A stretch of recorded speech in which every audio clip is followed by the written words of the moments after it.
going to talk about investigation. Or liberation.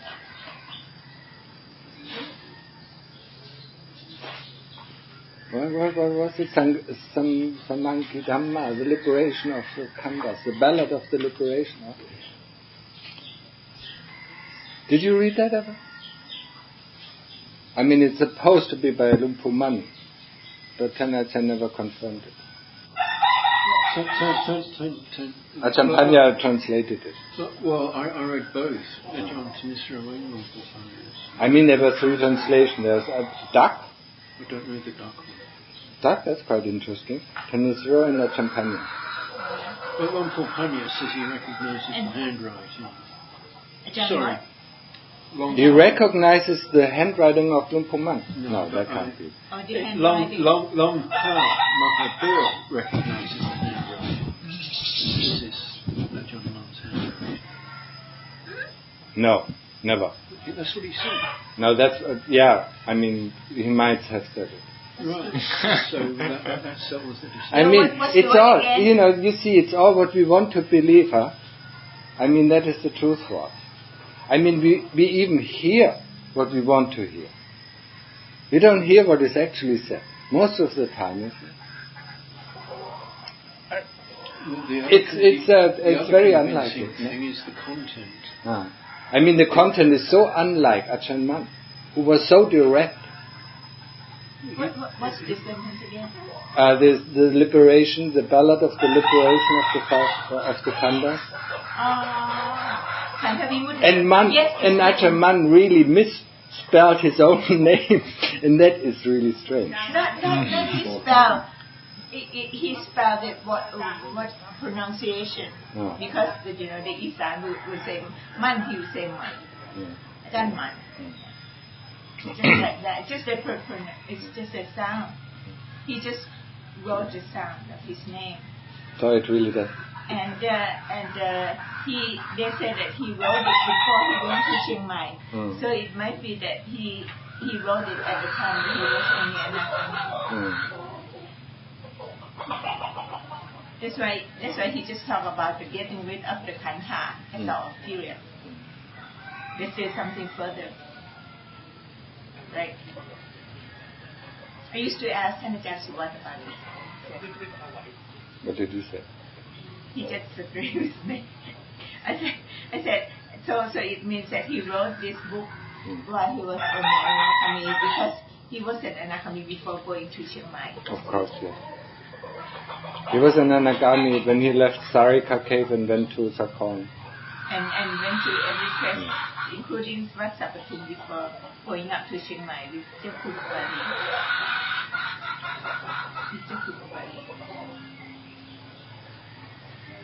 Jakubali made him his secretary, and then he just put his position there and into the crowd. Because it didn't go back to Avichat, just only the 5 times.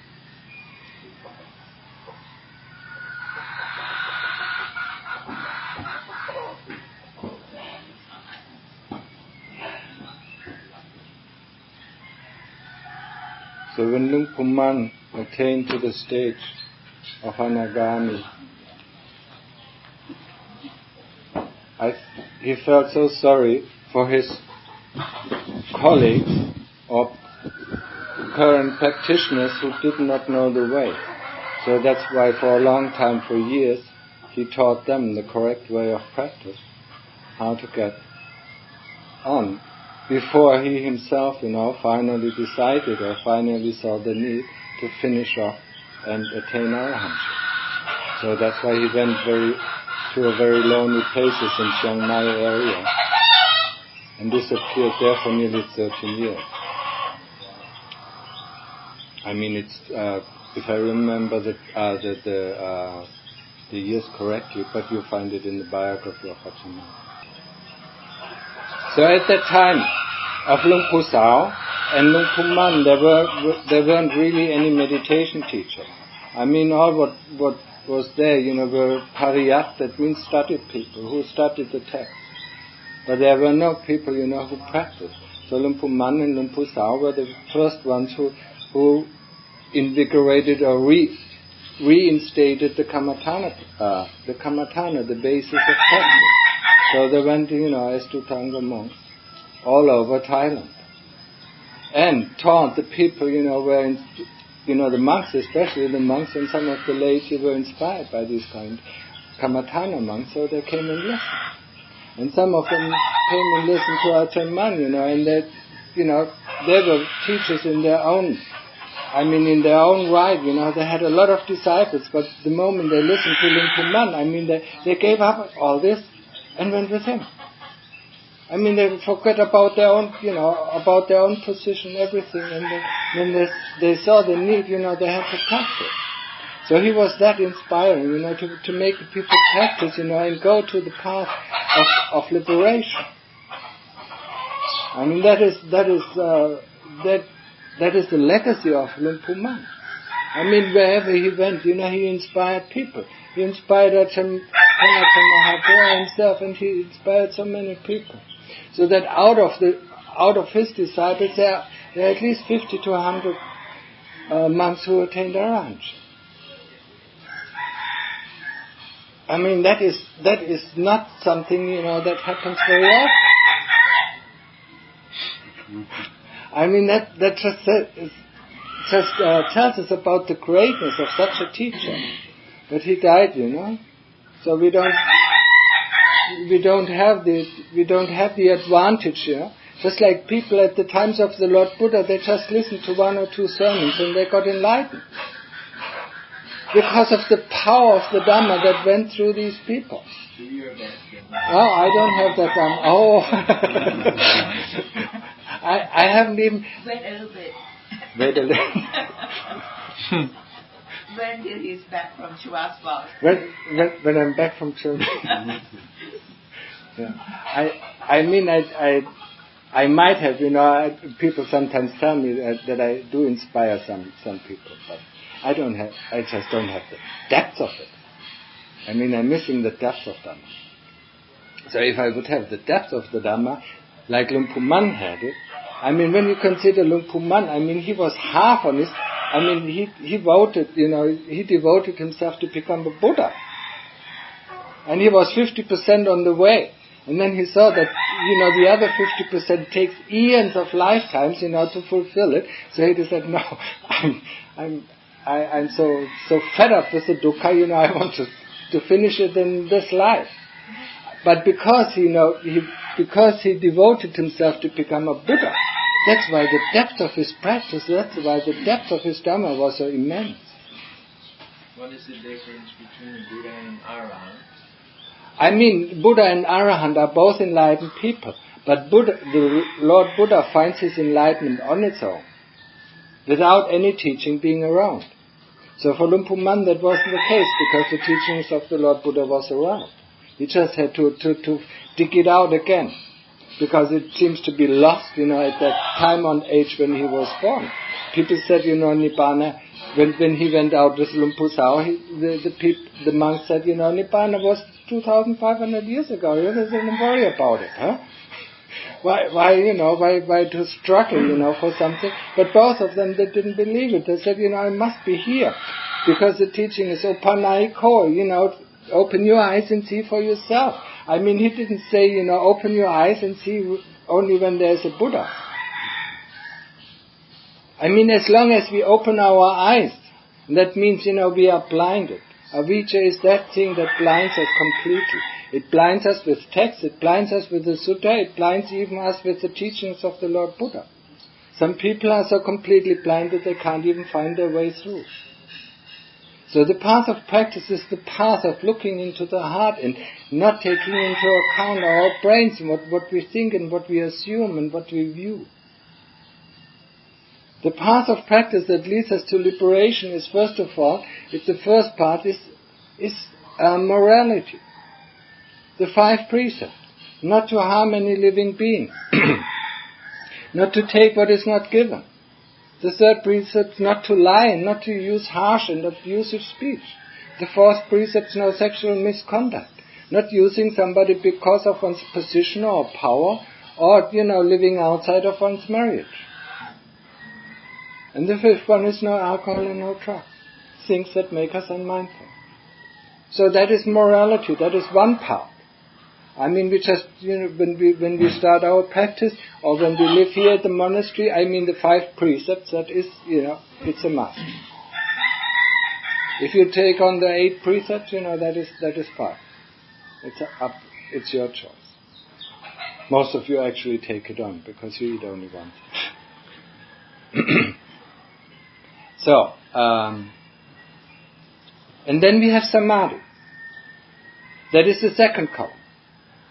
Samadhi, there are 3 kinds of samadhi. There's khanika samadhi, momentary samadhi. I mean, you just ditch into the deep state of samadhi and then you come out.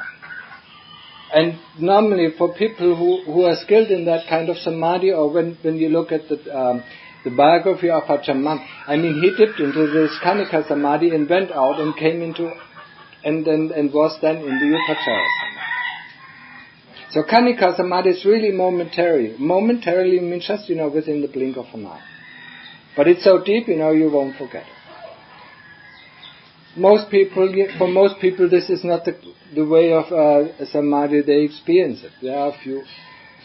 But for most of us, the most common type of samadhi is upachara samadhi, or eksa samadhi. It's that state of samadhi where we find a safe haven. I mean, we find only a safe haven the moment we can stop our thoughts and memories. If they are stopped, we will find ourselves in a safe haven. That's it. I mean, we don't worry because there are no thoughts. We are not alone because there are no thoughts. We can only be alone, and we can only feel lonely when we do have thoughts and memories. So, that is the safe haven, and that's where we have to go. I mean, upachara it's not an option, it's a must. I mean, we have to develop it. We have to really develop it, and we have to and there you need all your effort and all your determination to bring the mind back to its meditation object, and not to let it go into the past or in the future. And not to take interest in any kind of thoughts or sensations that take place. I mean, even if the sensations, when you focus on the nose, even if the sensations are in your face, you don't care. I mean, all what you care is about your Buddha, or the breath coming in and the breath coming out. You want to know the sensation. But of course, the kilesas, bring up all the other sensations, or bring up the thoughts, or bring up the memory to disturb us. And that's where we have to be determined not to be disturbed. I mean, you're the emperor, but, constantly, they're running over you. I mean, the kilesas is constantly running over you, so you don't even have any power. Now you have to stop them outside. They cannot enter. It's not allowed that they can enter the mind, or they can enter the heart. And that's where you reach upachara samadhi. Now, when you go on in upachara samadhi, when the thoughts and the memories have disappeared, I mean, there's automatically contentedness and happiness. I mean, there can be some people can feel extreme bliss, that is one way. Other people, just feel contented. Other people just feel happy. Other people just feel peaceful. It depends on our characteristic. Or it depends on our personality. And personality is the karma. It depends on our previous life. So if we have practiced samadhi before, I mean, it will be easy for us to get it. If we have practiced, or it's a long, long time ago, I mean, it takes a long time. And it depends on where we are going to land. I mean, if we have practiced the jhanas in previous lives, I mean, we will end up in the jhana. But most of us won't end up. They will end up just in a very calm, or very, very contented or very happy state. And then in this happy state, it's the world, I mean, our normal world stops there. And so we enter the door, and we are in there for a moment. This moment can be, in the beginning maybe just 5 minutes, and then the more we practice, it can extend to hours. I mean, you can sit for 6 or 8 or 10 hours in this state. So the more you practice, the longer you will be there. And it will automatically, you will come out of this state. I mean, you cannot, yes, you can think you can have a volition, to come out. But normally, you come out by yourself because you don't want to get out. That is worse. So we come out. And if it has been long, we will see a very distinctive state of mind. If it has only been short, we just have a memory of a very pleasant memory. But the longer it is, the more the state of samadhi will differentiate itself from the state of our normal encounters. When our memories are there and thoughts are there. But some people, just are at the entrance of this house or of this heaven. They open the door, that's nice, and then they close the door. But they don't close it behind them. They close it in front of their nose. So that's why they never can actually, enter, and feel it.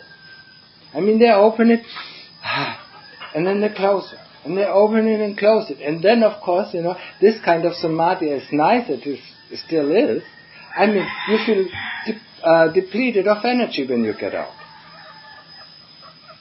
And that is not a sign of samadhi. Samadhi is always the sign when you come out, you feel refreshed. Just like in a sleep.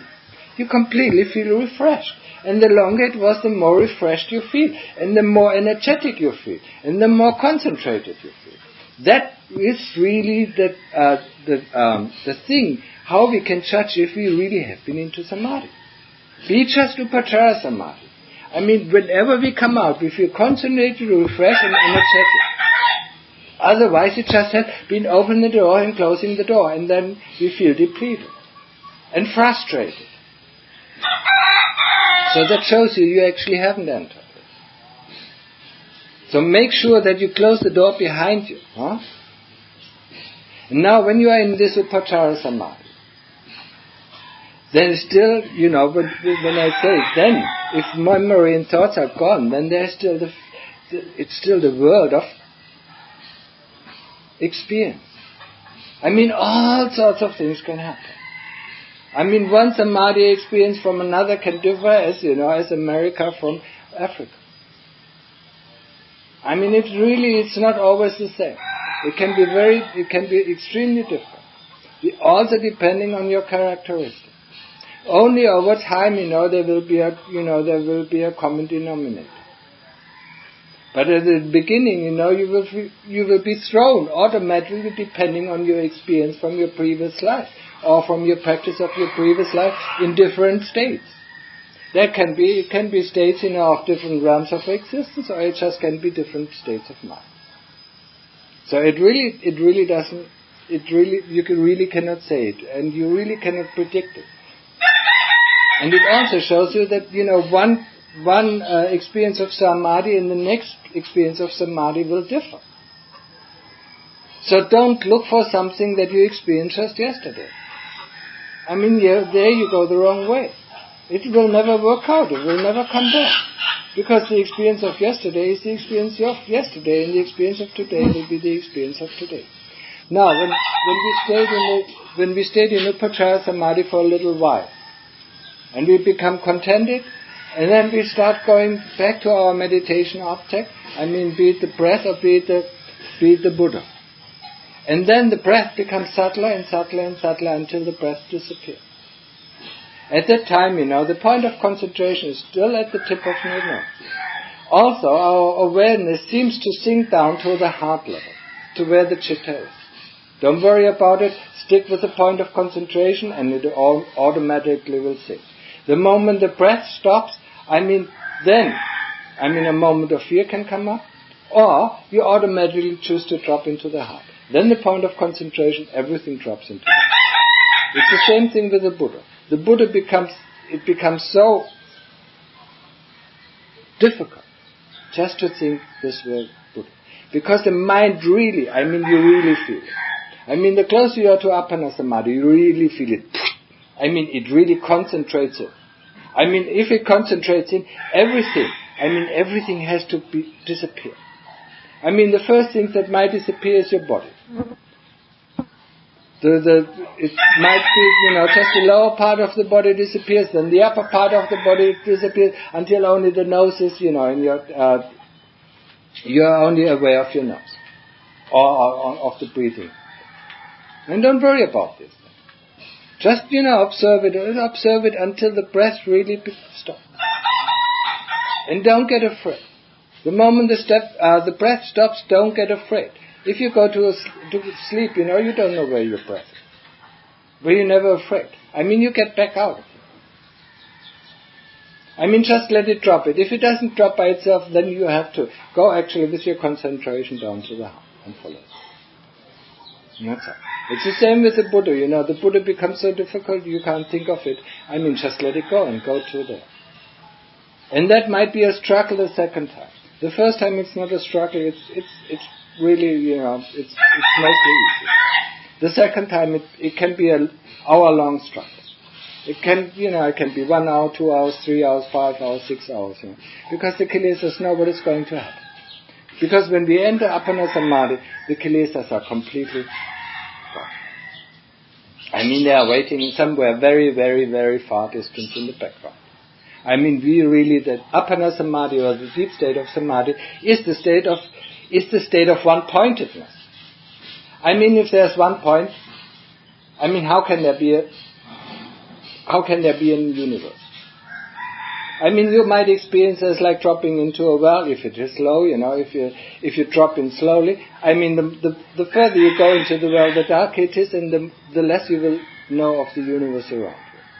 So what is happening is your body is completely gone. You just don't have any body anymore.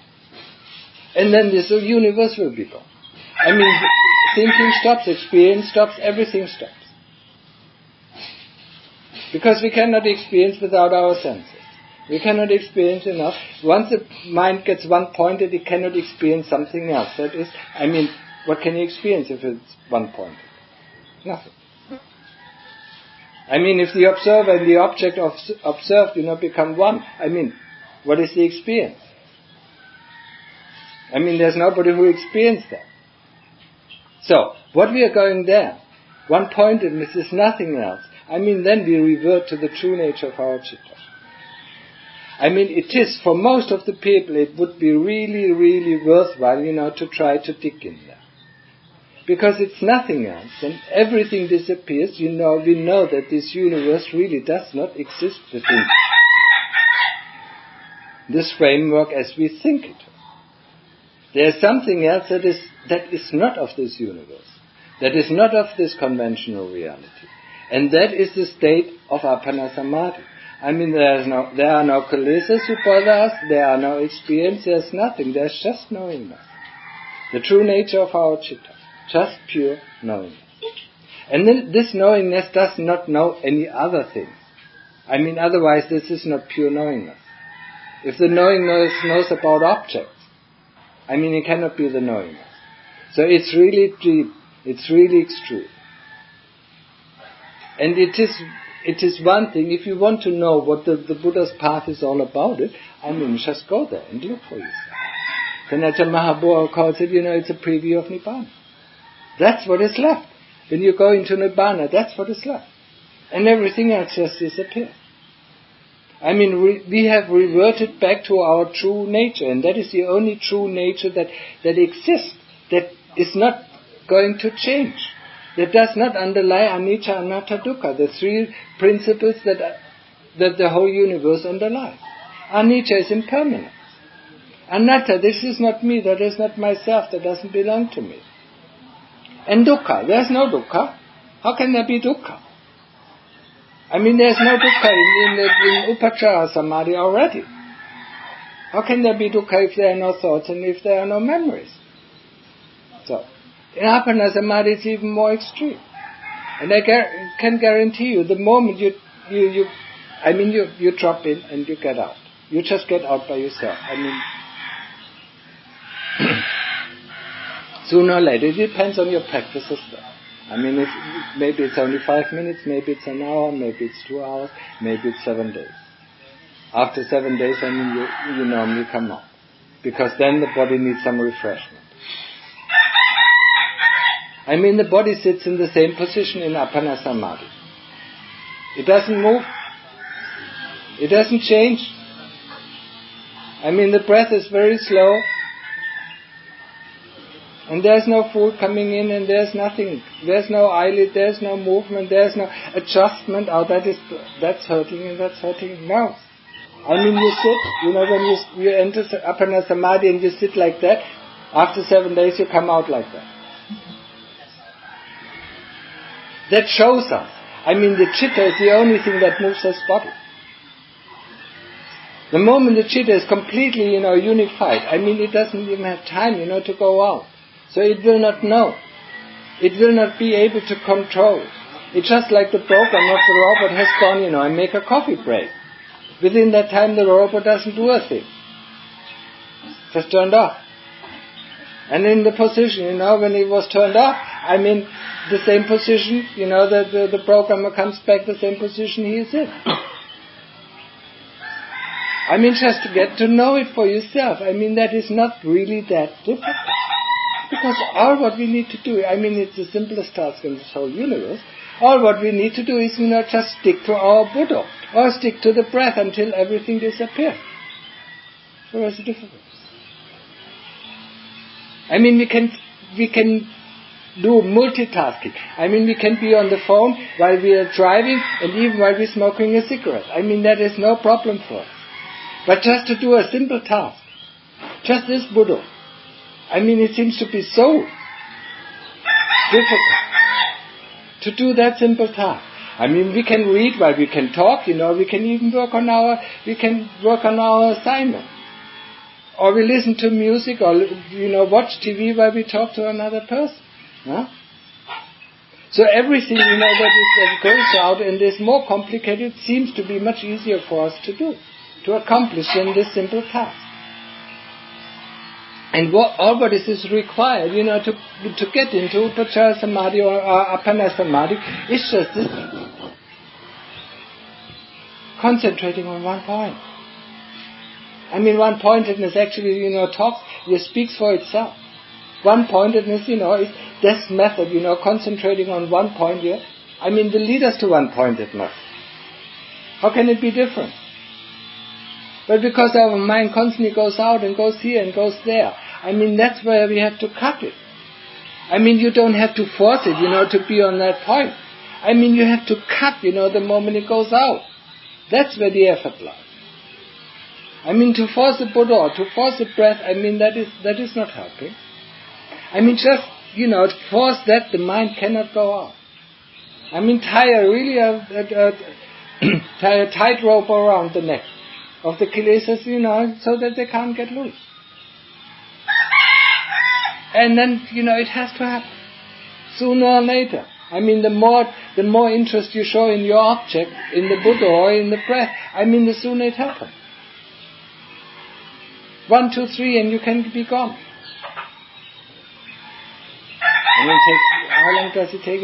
4 minutes, 5 minutes? Huh? Oh. But it can be done. I mean, it's just our interest. 100% interest, I mean 100% not samadhi.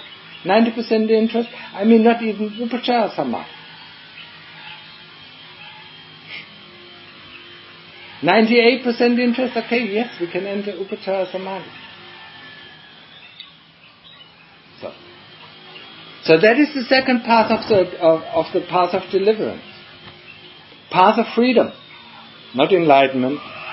We are constantly enlightened. Every day, we have another insight. Call it the path of deliverance, the path of freedom. Why the path of freedom? Because we're imprisoned. I mean, we are imprisoned by the master of all this universe. He threw us into this. He threw us into this prison, and he doesn't let us out. Or you can call it tyrant. Yeah? I mean, a tyrant doesn't let his subjects go out of his country. Otherwise, they would all leave, and he doesn't have anybody, to govern anymore. I mean, we saw it in communism, East Germany or Russia, We saw it very clearly. They didn't let the people get out. Because everybody, he felt imprisoned, in a communist country. I mean, he would get out, as soon as possible. I mean, nobody would stick there. So if there would be no any guard, at the prison, all the prisoners would get out. But because there are guards, and the guards, they have rivals, and threaten you with death the moment you try to escape.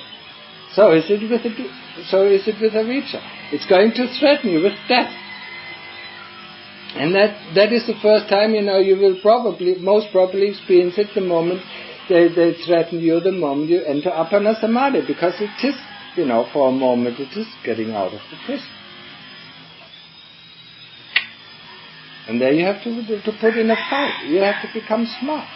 You die every day, The moment you go to sleep and where are you? What is happening? No, you don't. You just assume that you wake up. Mm-hmm. But you might not wake up. Yeah.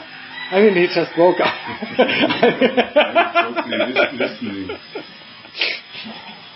He just woke up from his deep sleep, yeah?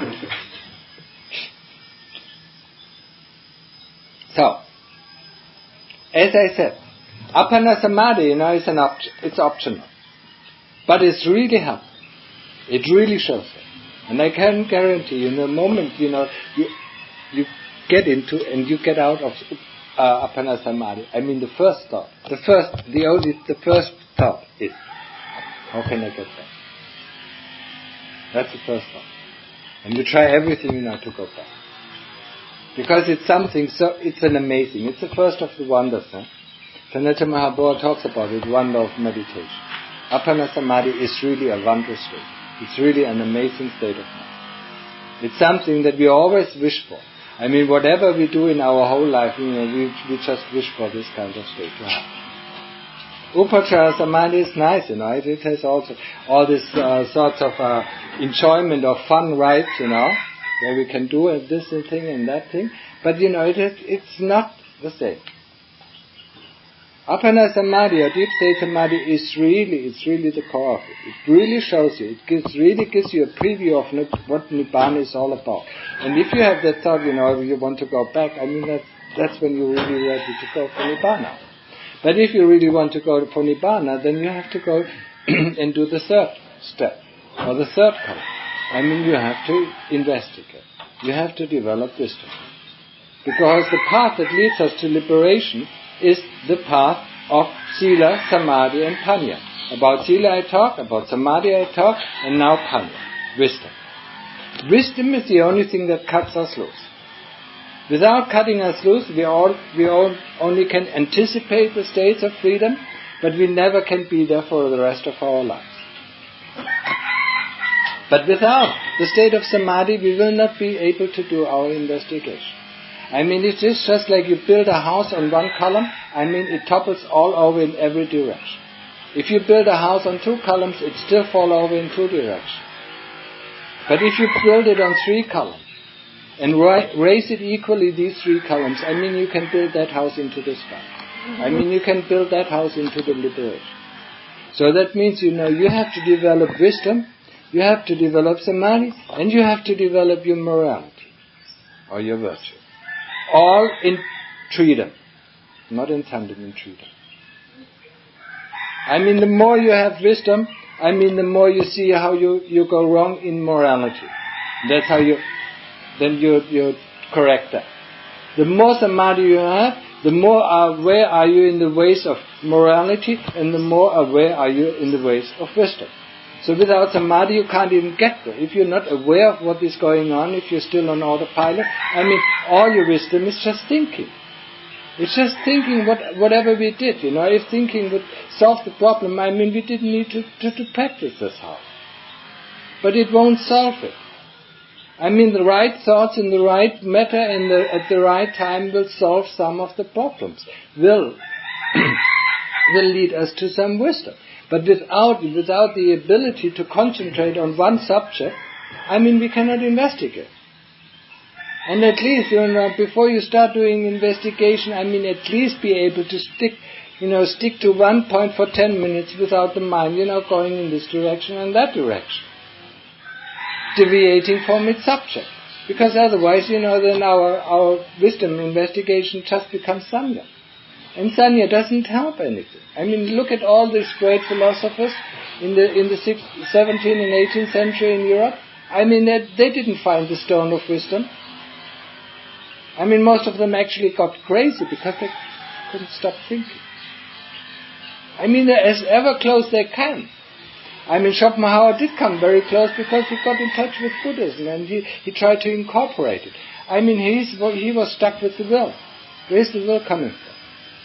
Intention, in other words, where's intention coming? It's coming from kilesa. Intention is that, that mostly leads us to dukkha. It's desire. Desire to want this or desire not to want this. So, if thinking would solve the problem, you wouldn't come here. You would have read enough books, to read about it and say, oh yeah, okay, I got it, I'm enlightened. But this sort of thing, of course, doesn't happen. So, the path of wisdom is not the path of knowledge. Understand that? Wisdom and knowledge are completely two different things. If you want to gain knowledge, we need to go to a Buddhist university. Read everything of the suttas. Study all the Abhidhammas and study all, the texts, the commentaries, and But that just leaves us with a heap of knowledge and no wisdom. Wisdom is seeing with your own inner eyes. So in order to see with your own inner eyes, you have to be steady. If the doctor who operates on a patient is not steady in his view and in his fingers, this patient always dies. So, for us it means our wisdom always fails. And most of the time it leads us to wrong conclusions. The insight or wisdom takes place here in the heart. It doesn't take place here in the brain. And if wisdom takes place in the heart, there is nothing that you can doubt it. That is a nice feature, and that is, when you go on the training of wisdom, that is one thing, how you can prove if it was wisdom or if it was knowledge. Or if it was just another view or just another assumption. The moment you doubt this assumption, it will shake. Wisdom you can never shake. Even if 100 people come and say what you experience is wrong, you know it was right. Because you are the one who experienced it. So the whole world can come up and say, you're wrong. But within your heart, it's right. And that is the quality of wisdom. The moment if you have a strong idea, 10 people come and shake it up. And after 2 weeks or 3 weeks in discussing with them, you will just skip this idea. But that you can't do with knowledge. You can't do with wisdom. Because wisdom is really taking place here in the heart. And it's the only place. And wisdom is the only thing that can cut. It's as sharp as a razor blade. It cuts the fetter. It cuts the 10 fetters that bind us to rebirth. That's what is cut. And that's what we have to develop.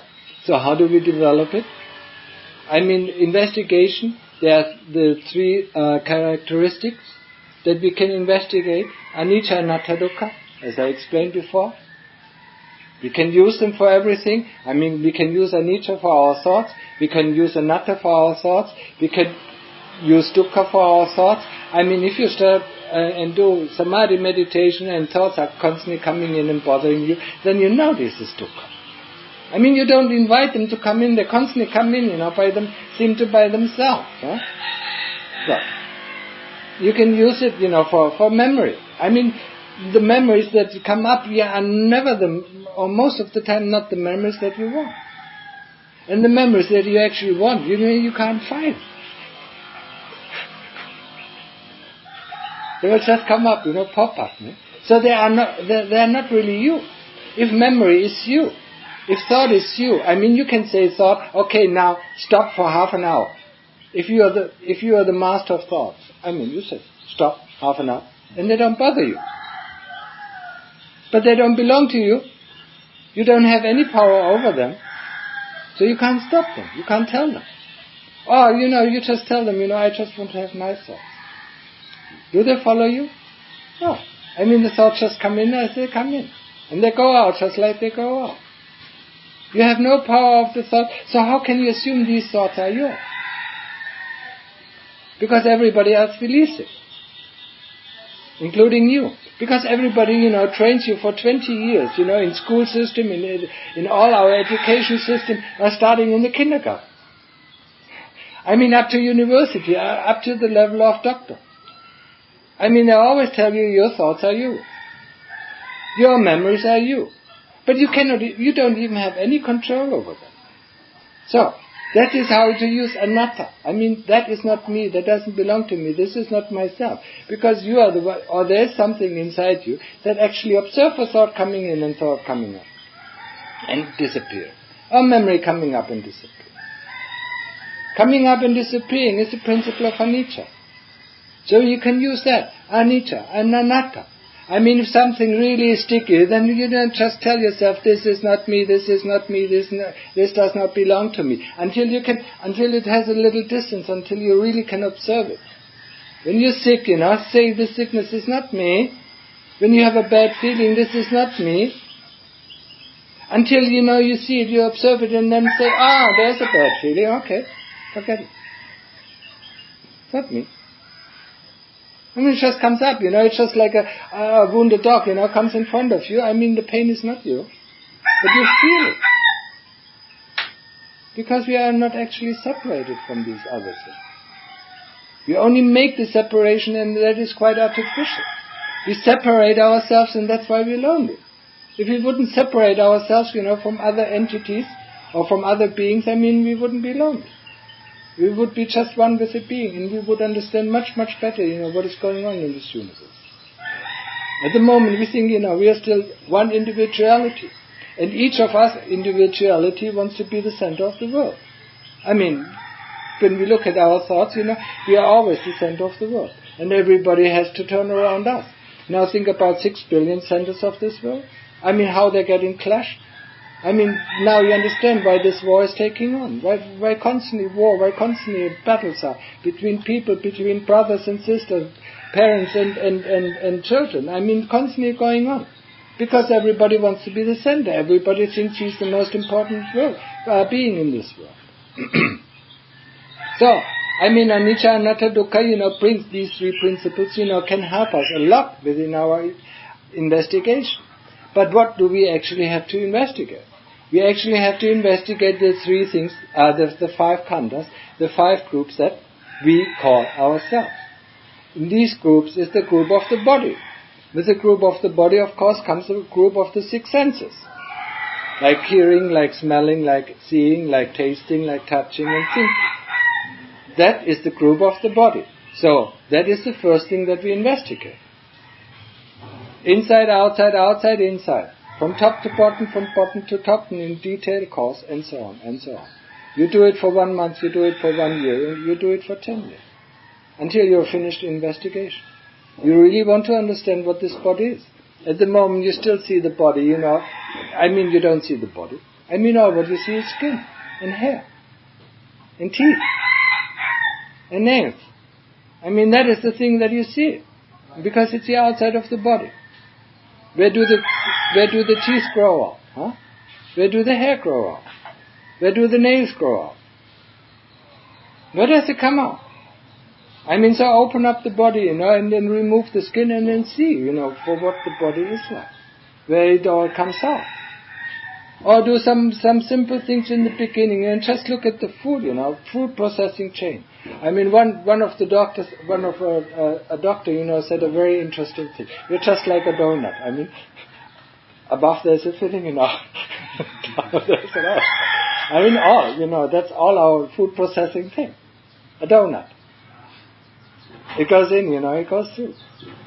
And comes out. I thought that was, actually, he was British. It was quite funny. And that is actually, when you look at it, when you look at it from the mouth, going into your stomach, and then going through the 12 meters of intestines, and then coming out. I mean, all what we see is, what goes in and what comes out. I mean, we don't see the food processing stages. Yeah, just might make a white bird. Huh? We don't see the food processing stages. But, of course, that is the first thing that we could investigate. I mean, the food that you see, and you put it in your mouth and you spit it out, not chewed on it, and then you want to eat it again. Before it was delicious food, but the moment, it is taken on with your saliva, I mean, it's filthy. Whatever gets in touch with the body becomes filthy. I mean, your skirts and your your shirts and your trousers, they all become filthy. So where is the filth coming from? Is it coming from outside? I mean, just hang your shirts up in the air for 3 days and then it won't smell. But the moment you put it just for 1 day on your body, I mean, it stinks. So where is this stink coming from? If it's not from inside, where is it coming from? Huh? So open up, just get rid of the skin, and look, what the body is now. I mean, that is all what we see. All what we see is the hair of the body, the teeth, the nails, the skin. And that is actually given, to the bhikkhus, to each one who ordains, as his first contemplation. Because that is what we see, that's what we are so attached to. Next time look in the mirror, and take off your skin. And then what you see, I feel depressed, oh, today I look very handsome. I mean, you wouldn't say, you wouldn't even dare to look, long enough, huh? Because you just see a mess of blood and flesh and bones, huh? I mean, it's revolting. And next thing, put on a glass skin, where you see everything through. I mean, it's still, it's still protected, so it's not so fresh. But you still wouldn't, a woman becomes completely, you're completely disinterested, if she doesn't have any clothes on and just a glass skin. Huh? I mean, it's just not what you would expect. Huh? I mean, you like that long hair, and you like that soft skin, and you like, that light obese skin, that skin that doesn't show us underneath. Because when we look at the underneath, I mean, how does a man and a woman differ? Nothing. I mean, take off the hair, take off the skins, take off the teeth, I mean. And that's it. That is the foundation. That's the foundation for our life. That's the foundation for our greed. That is the foundation for our hate. That's the foundation for our rebirth. Because of this illusion about this body. Because we think this body is nice. But, just looking, investigating, in the beginning, and just be, just bring up some memories, when you were sick, when you were in the hospital, I mean, when you had an accident, all things like that. I mean, when you're sick, you always think that you die. Oh. I mean, and then you come, 3 days later, you are completely healthy again, and you forget about all this death thoughts. I mean, it's just, okay, let's go use this body again until it becomes sick again. And then I'm sick again. And then in the end, it dies. And then we can't use this body anymore. So we have to look for a new one. So the problem, the investigation of this body is leading us actually 3 stages of enlightenment, or three stages of deliverance, 3 stages of freedom. The first stage of freedom is the freedom of Sotapanna, the one who enters the street, the one who is not going to be born in the lower realms. In the lower realms are the 5 realms that are below us, like animal realm, ghost realm, demon realm, hell realm. These are the lower realms. Actually, 4. Was it 4? That was 4. Okay. So we are on the 5th level, and 6th is already the heavenly realm. Just this investigation of this body. First of all, that this body is not us. I mean, that this chitta is controlling this body. I mean, when the chitta goes out, the body just sits there, or lies there, or stands there. And the body goes, and the chitta goes on tour, on holiday in one of the other realms. When it comes back, boop, boop, okay. I mean, you don't even hear if somebody is knocking on your door. If your chitta has gone out, I mean, even the senses are working just the way the body senses are working, but there's nobody who receives it. Because the chitta has gone to another realm. Or it is in deep samadhi. I mean, you can can cut him up, he wouldn't even feel pain. You can cut him up, fine, in these bits and pieces, he wouldn't even feel anything. The senses are still there of the body, but there's nobody who rapu. There's nobody who receives that notion, some of the senses have been triggered.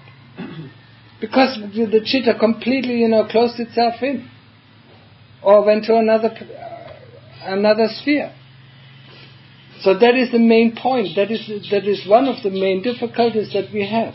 Because we identify ourselves with the body. I mean, when we call our name, instantly, we get the picture of our body. I mean, that's why we love pictures. I mean, we love to take pictures of others, so that we can memorize them, and we love our own picture. Oh, look, how cute it was. So when we think about us, it is the first group. The group of the body, that we constantly think about it. The memory and thoughts, come later on. Feeling also is an important thing. So that is actually the second group. So as first group, that makes us, or makes I, or makes our ego, is body. The next group is the group of feeling. It can be bodily feeling or mental feeling. But at the beginning, we don't even know what is a mental feeling, what is a bodily feeling, because it's all mixed up. So there's a lot of work we have to do on separating these things out. The third group is the group of memories and association. I mean, you see a column as a column because of your association. If you see an object that you have never classified, I mean, you don't know what it is. I mean, there's no word popping up. If you hear a sound that you have, especially when you come here the first time to Thailand, if you hear a sound in the forest that you have never heard, I mean, you don't know what it is. You don't know if it's a rattle, if it's a snake, or if it's a rat, or if it's one of the other things. A gecko. I mean, only in times, if you've been here a longer time, I mean, you can differentiate between the different sounds. And then you have to open your eyes actually to confirm it. A lot of times, you confirm something, and you open your eyes and it has nothing to do with your confirmation. I mean, you see something else. Maybe just a frog hop, pop, pop, pop, and you thought something else. So a lot of misjudgments are on this level of association. It's a memory function. So that is the third group. The fourth group is thought. I mean, not long thoughts, short thoughts. Short thoughts. I mean, otherwise they are already mixed up with memory. I mean, only long thoughts, where you can pull out from your memory. I mean, that's what I thought about, or that's another view, and so on. I mean, they are mixed up. So thoughts as itself that you normally experience, that that what comes in when you do your meditation, 95% of it, what is garbage. Just short thoughts. I mean, you don't even know where they're coming from. I mean, you never invited them. I mean, they're just thoughts. Huh? Yeah. And the last group is vijnana, consciousness. I mean, I was talking about consciousness, a week ago and so. I'm not going to do this elaboration again. Consciousness is just being conscious. I mean, if you're not conscious, we don't know.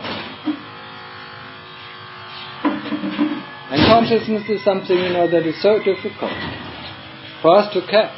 Because actually, we have to be at the same state, where consciousness appears and disappears. I mean, all of these three groups, all of these five groups, underlay the same principles of anicca, anatta, dukkha. They appear and they disappear. They appear and disappear. They are not self, because they have nothing to do. The body doesn't know it's a body, memory doesn't know it's a memory, thought doesn't know it's a thought, feeling doesn't know it's a feeling. I mean, it's our knowing faculty of the chitta that knows all these things. And the moment it doesn't want to know, it doesn't know. It just closes itself. And then somebody comes and cuts up your body, and when you come back, I say, oh, that doesn't look so nice. And let's go, you know. Go and find another body. Just like, you know, you park your car overnight, you know, and the next morning you come, you want to use it, you know, to drive to work, but somebody has completely crashed that evening. I mean, you can't use it. You go and see your car. I mean, oh, okay, let's get a new one. I mean, maybe I have some insurance, so I'll get some new one. If I don't have insurance, I need some money. Right? So, these are the things that we have to investigate. These are the things where we have to sharpen our knife of wisdom. And the body is the most difficult. Because within this body, I mean, just take it as a pot of plant of greed and hate. I mean, as long as the greed and hate has plant and earth, has a pot and an earth, I mean, it will grow. I mean, the moment we destroy the pot of this plant, I mean, the earth will will disintegrate, and I mean, that tree has to die. And that is the tree of rebirth. So the moment we finish our investigation of the body, we are at the stage of anagami. We don't come back.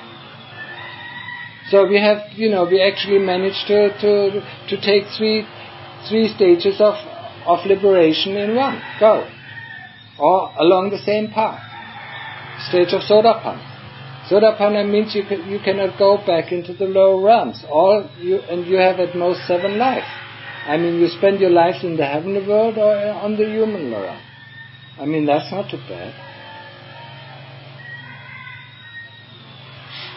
And you know for sure, I mean, you enter the stream, you know for sure this stream will lead you to Nibbana. I mean, I don't say, you know, you won't have dukkha, because you still have dukkha. Because you have still full load of greed and hate.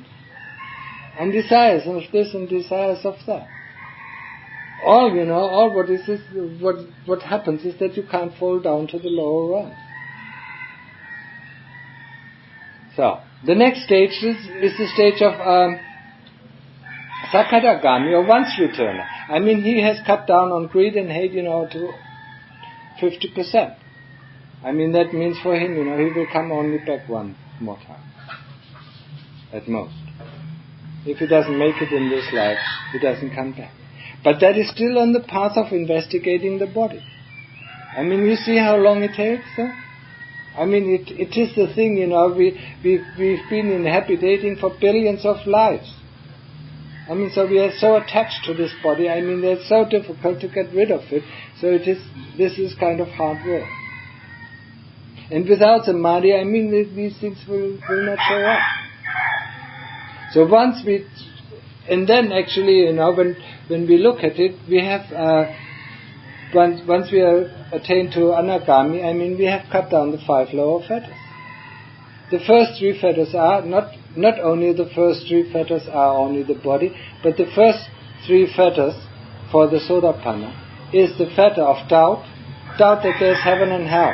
I mean, without heaven and hell or karma, I mean, we will not be able to be practicing. If you don't believe in karma, if you don't believe in a life after the next life, I mean, why should we practice? I mean, we're just strong, we just take what we want. Who cares? Because I'm not reborn again. But we have the feeling, you know, we have the sense, or we have the knowing that we were born, you know, so many times. That keeps us from doing this unwholesome thing. And that is the first fetter, you know. For some people who don't believe in a life after this, I mean, that it's just the end of the practice. They will never be able to enter Sotapanna. No way. Another person who cannot enter Sotapanna is a person who constantly fiddles with his moral precepts. One day he takes them, the next day he breaks them.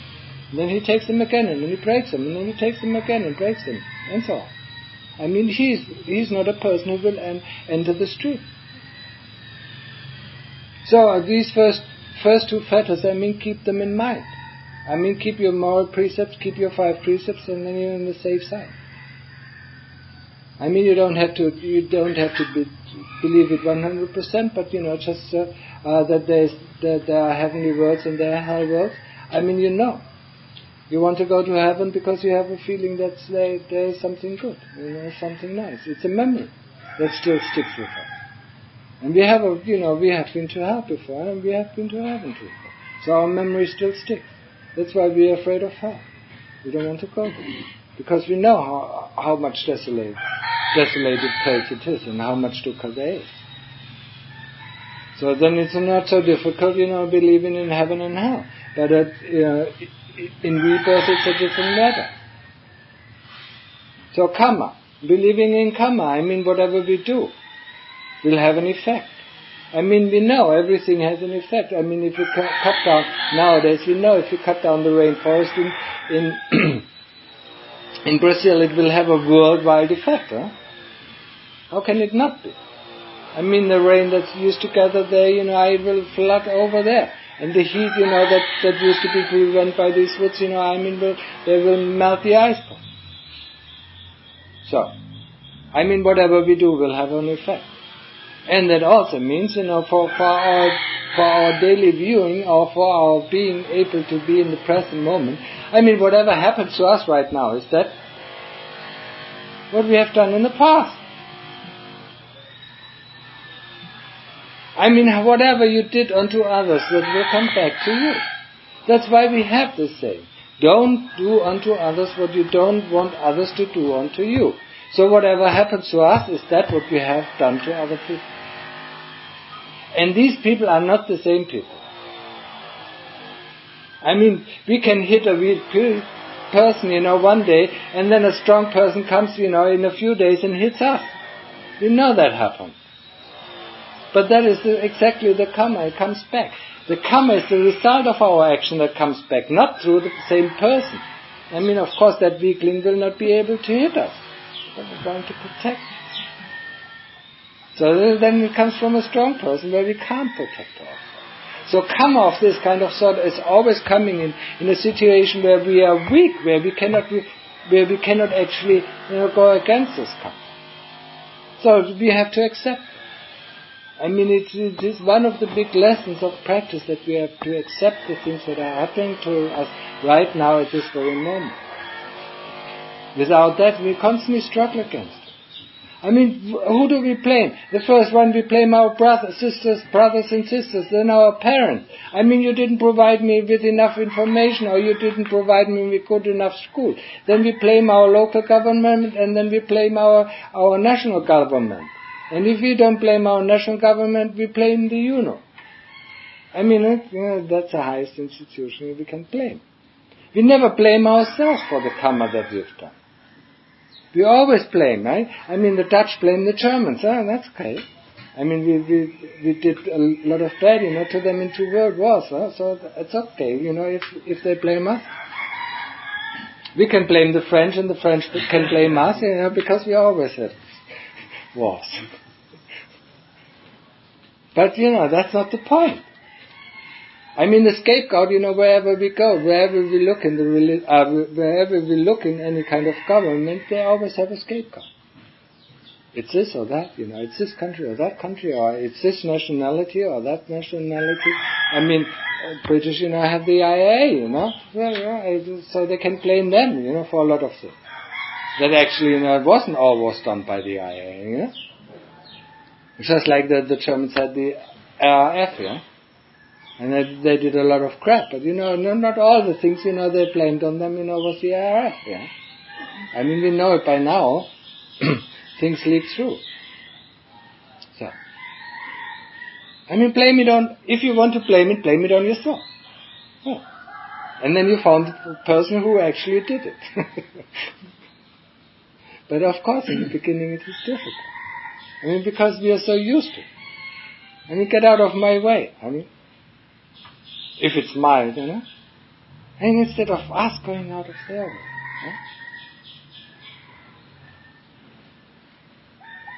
Conceit.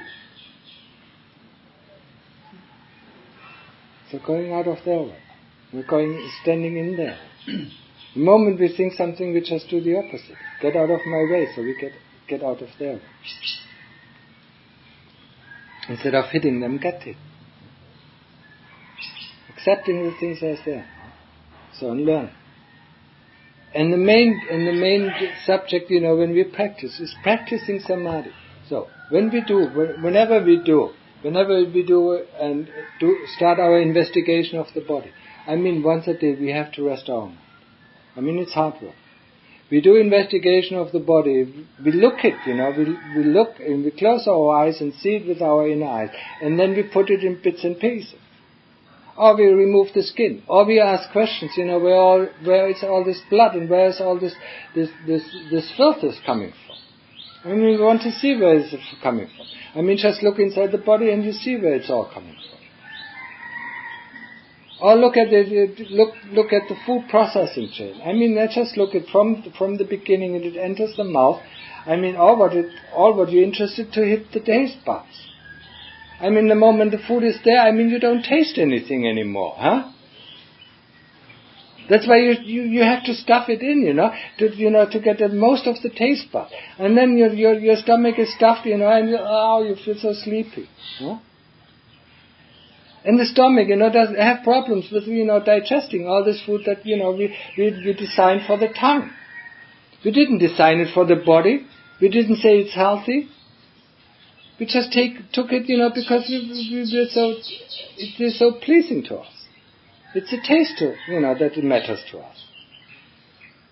If it's healthy for the body, we don't care. Only if you get stomach upset, each time we take the same food, then some of us might learn. Especially if we are aware of the process. So get a little bit more aware of the process. Huh? Look at it, how the food is the moment it is down in the throat, and then it comes into the stomach, and then it's processed with all the acid in the stomach, and then it goes, and drains its water and drains the color, in the intestine. If you want to see it, you can see it clearly. Just look at now, close your eyes and look at the food you ate this morning. You see it in your stomach. You can train to see it, Maybe not right now. Some people have the ability. They see it very quickly, and some people it takes months of training. But that is what we need. We need to see the reality. And about the super practice. Body investigation. Body investigation is mostly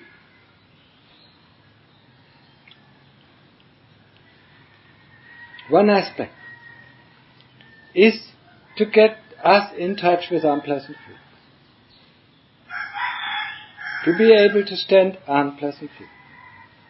The first unpleasant feeling we get in touch with, even if we don't do investigation, is when we do samadhi. It's pain. So, we dig it out. We investigate pain. How do we investigate pain? Where is pain? What is pain? Is it changing? Is it constant? And so on. Is it me or is it mine? Has it always been there? Where does it come from? Is it in the bones? Or is it in the flesh? Is it in the muscles? Where is it? And you look and you won't be able to find pain. Because the muscles, if they are in pain, they must be constantly in pain. The muscles constantly change. Flesh also constantly change. But we don't call that pain. So where is this pain? Look for it, find it, analyze it, until you see how pain is, where pain is actually coming from. Once you understand that, once you overcome pain, or can be able to sit through pain, actually that is the second round of meditation. That takes a little while. From one moment to the next, one moment you think you're dying because of this pain. Because you feel you're torn up in bits and pieces, or you feel like, your whole body is on fire. And the next moment, nothing. It's just like a spook. if you understand what spook is. You know what spook is? Like an illusion. Phantom. Huh? Like a phantom. Yes. I mean, in German we call it a spook. A ghost, we call it a spook. I mean, in Dutch they have the same word. Spook. Spook. Yeah. And it's actually a very nice description. That's why I use this word. It's something like, it's an illusion. It happens. It has no material form. From one moment you think you're dying, and the next moment nothing is there. It's because your determination was okay. I mean, if there is death, let's see what is left over. And what has to be left over? Of course, our children. And the moment we really go for that kind of death, I mean, the pain disappears. It has to disappear. Because we outwitted the kilesa. And for a moment, I mean, it's so amazing. That's why it's called a wonder in meditation. It's so amazing. One moment you really feel you die, or you're on fire, I mean, you can't take it anymore. And you say, okay, let's see, what's over? What's left over? And the next moment, as nothing, not an instant of it is in the body anymore. Not an instant of this pain. I mean, it has completely vanished. That's why I call it a spook. It has completely vanished. One moment, it was devastating, and the next moment it's not there. So a super practice, or the practice of investigation of the body, brings up a lot of loathsome feelings, unpleasant feelings. And it has to bring it up. Because they all start in our body. All these unpleasant feelings have to come up and have to come up. And we have to start, to learn how to deal with them. Not to push them away, just see them for what they are, accept them, and let them go. I mean, they have their nature. They come up and they go. They come up and they go. They come up and they go. I mean, just be comfortable, with all these unpleasant sensations. And, I mean, you just have to watch your body and the body sensation, for just 5 minutes with a completely free eye or free view, and you will see all these unpleasant or pleasant, sensations constantly coming and constantly going. They are always there, but we just never notice them because we are more constantly up in our heads, thinking about this, thinking about that. How can we realize actually what is going on in this body? If we think about this body, and then we start body investigation thinking about the body. No, in the beginning we don't. We want to see it with our inner eyes. We want to understand. We want to experience. We don't want to think, like a medical doctor cutting up the body. I mean, it can be helpful. But this, in the beginning, we don't. We want to be comfortable with this body, comfortable with the sensation of the body, comfortable with pain, with unpleasant feeling, because that is what is going. The body contemplation is going to bring up a lot of unpleasant feelings, and you feel anger. I mean, if you do that for months, I mean, anger is coming up very, very quickly, and it shows it. You're on the right track. Because, who's angry? The kilesa. I mean, we show them something they don't want to see. The kilesas have this illusion about this perfect body. So the moment we dig into this body contemplation, we show them actually, that it's not so nice. I mean, it's so full of shit. I mean, we wouldn't even touch it if we don't have a skin. You wouldn't hug your girlfriend if she doesn't have a skin. I mean, you see it, how all these things are so illusionary, are so base, and such a millimeter of, fine paper skin. But a human has a skin. Yeah. So. And that's why we have a skin, because we wouldn't look at it, we wouldn't be greedy for it. I mean, that's why, we love it. And that's what is actually differentiating us. Look at a young person and an old person, very old person with wrinkles around the skin. I mean, just take the skin off and you don't see anything. You don't see a difference, you can't tell the age of that person. Because the flesh, and the muscles, don't have wrinkles. So you actually cannot tell the age.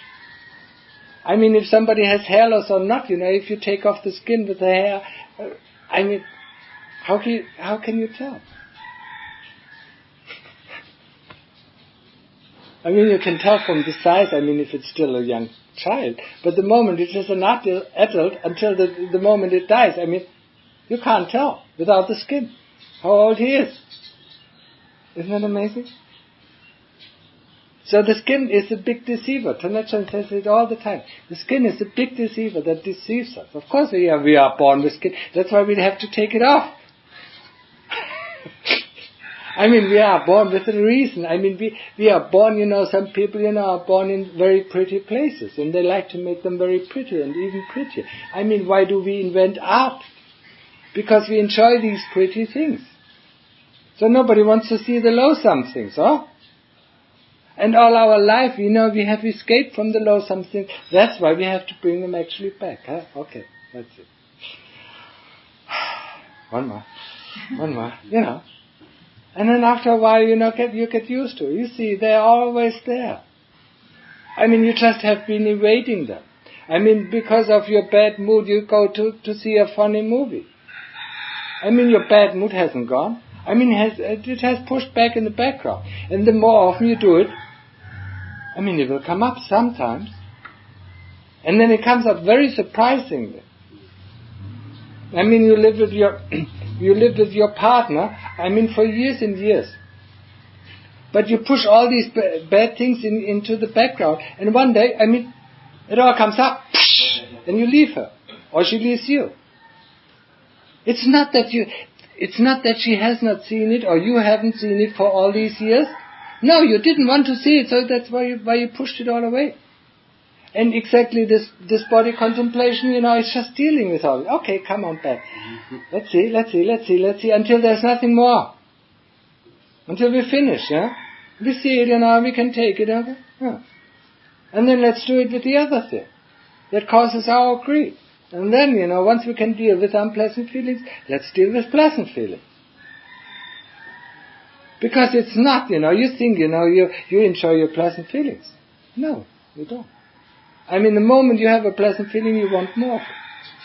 A thought comes in, a memory comes in, and you're in your future. You're already on this one pleasant feeling, you build a whole new future. So you actually do know what the pleasant feeling looks like. Huh. That's real. That's reality.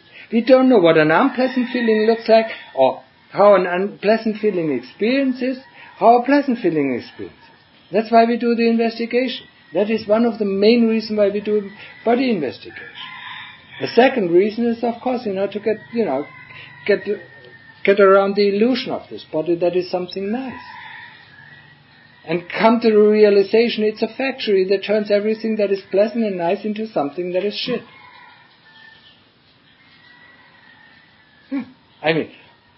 Try to market a factory like this in the world. How successful can you be? But that is actually the realization of this body.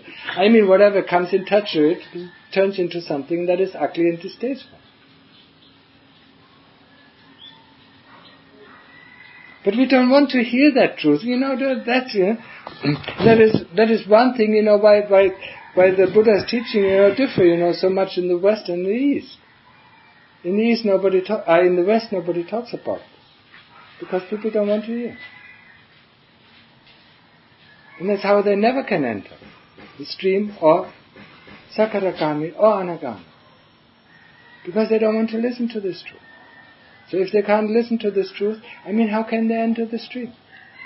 It's one main object. How can they reduce greed and hate? And how they can get rid of greed and hate if they don't know where greed and hate is rooted in? If you do not study the pot and the earth and the plant, how can you understand, how it is growing? Huh? So leaving this subject out, it's eliminating us to the stages of liberation. Very clear. If you just take on meditation, for your personal moments of happiness, that's fine. I mean, it's your decision. But if you take on practice, to get liberated, to get free of the kilesas, to get free of the imprisonment, and you will feel it the moment you are anagami. You will feel it that all your life you have been in prison.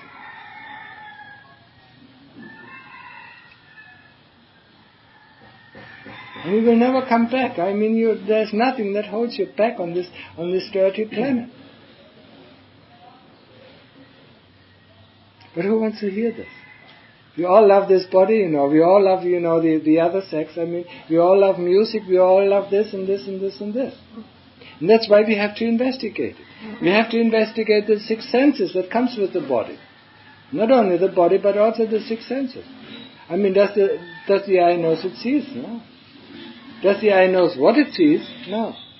So who knows what it sees? And is that what we see? Is that not manipulated by what we want to see? Just like I said in the beginning, I mean, we only hear what we want to hear, and we only see what we want to see. So that's why we have to re-educate ourselves. And that is the whole process, of this body investigation. Body investigation, and of course, with body investigation comes the bodily feeling. I mean, you don't know anything about the body if you close your eyes. I mean, you have to feel the body. So feeling comes in there as well. Once we are in the stage of anagami, I mean, then we investigate the higher fetters, the 5 higher fetters. And there are the higher fetters of, clinging to forms. I mean, not to material forms, but to forms, objects of form. Or clinging to objects of non-form. What is it then conceived? Restlessness and avijja is the last fetter. Avijja is that, that produces all this mess. And the moment we get rid of it, this mess doesn't exist. And then we are completely liberated. Free. And then we are free to do whatever we want to do. Because at the moment we just do what the kilesas want us to do. Yes, my Lord. I don't like this. Yes, my Lord. I like this. Yes, my Lord. I have to have it. Yes, my Lord. I mean, we just go for it. I want to go to vacation on this island. Yes, my Lord. And you go. You have to work up money for that vacation. Yes, my Lord. And you do it. I have to go to sleep. Yes, my Lord. And so on. I like this person. Yes, my Lord. I mean, you constantly say it. I mean, yes, my Lord is not in our vocabulary because we eliminated it in the 18th century. We got rid, the French got rid of there, and then the Germans followed, and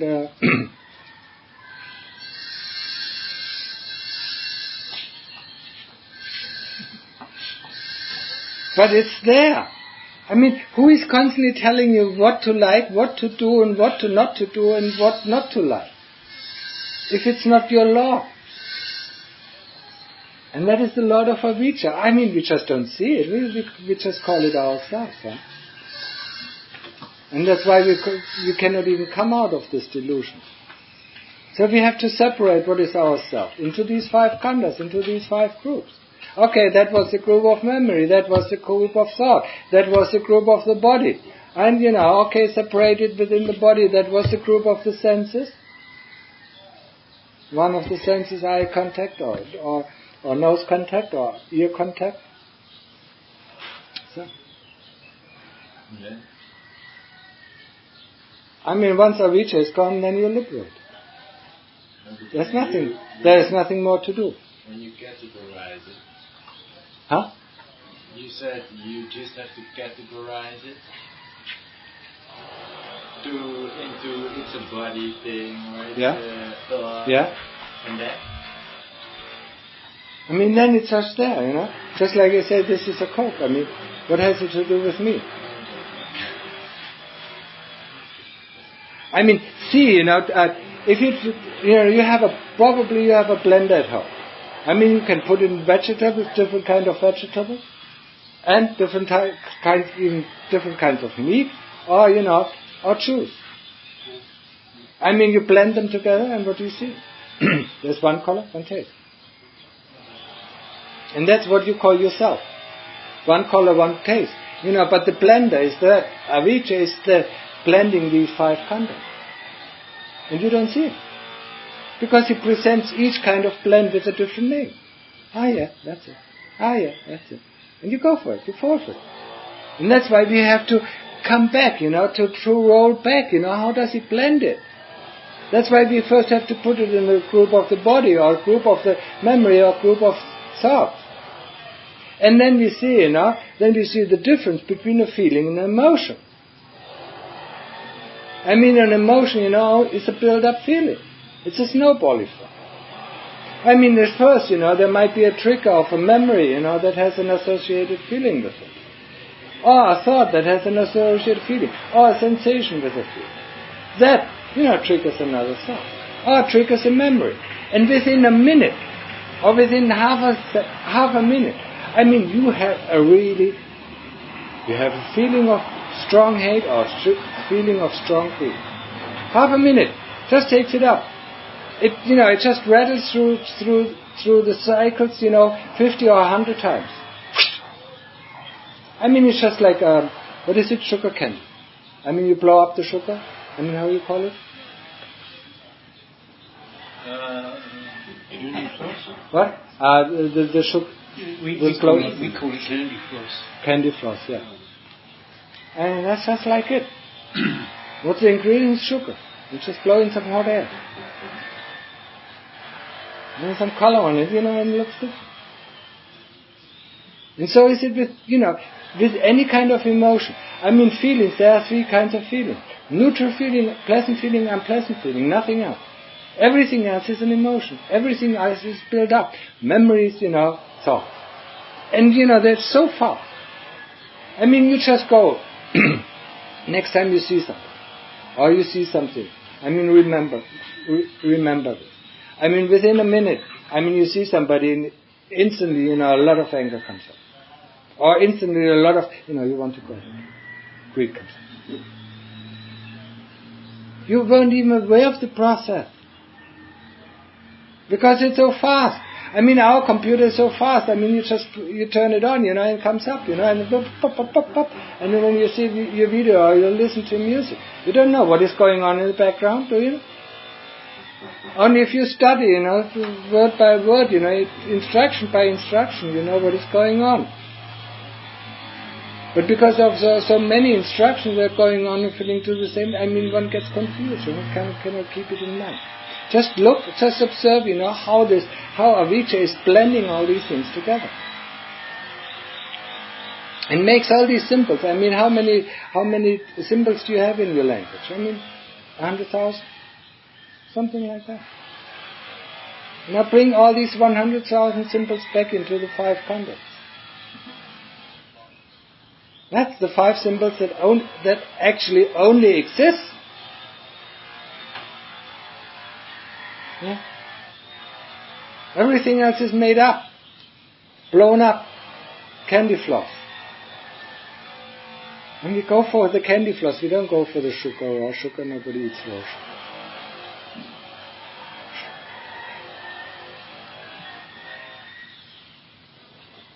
So, that was a rather long talk, and so I end this here.